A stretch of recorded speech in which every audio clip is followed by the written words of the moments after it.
Samantha Markle, when asked about her take on her sister, her half-sister Meghan Markle, she had this to say.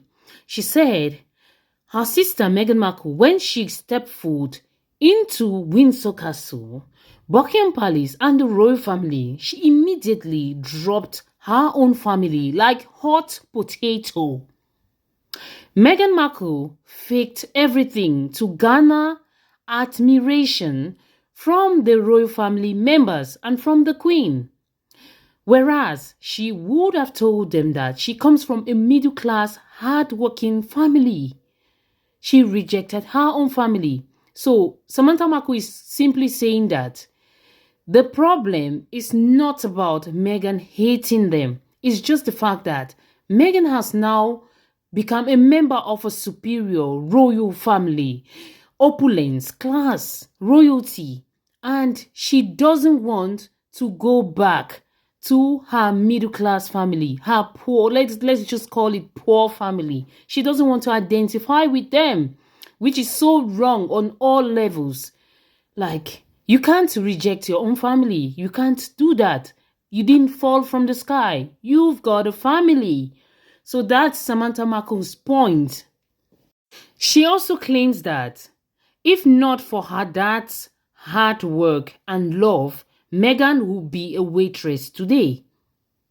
In the middle of the interview, the interviewer bombed the Markles with this question. He said, "You all are accusing Meghan of selling her family and the royal family to the press and to Netflix. You are also, on the other hand, doing the same. So, you and Meghan, the Markles, are birds of a feather."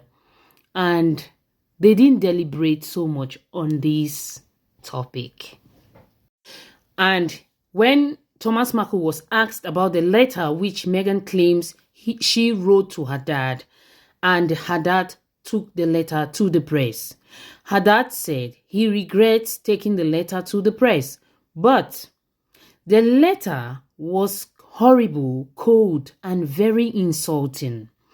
And he thought that he had to take the letter to the press and tell his own side of the story because he never really trusted his daughter anymore. But Harry claims that Meghan wrote a letter and everything in this letter was a plea for her dad to behave himself, which is wrong because Thomas Markle describes this letter as cold, horrible, and very insulting. How can you write such a letter to your dad?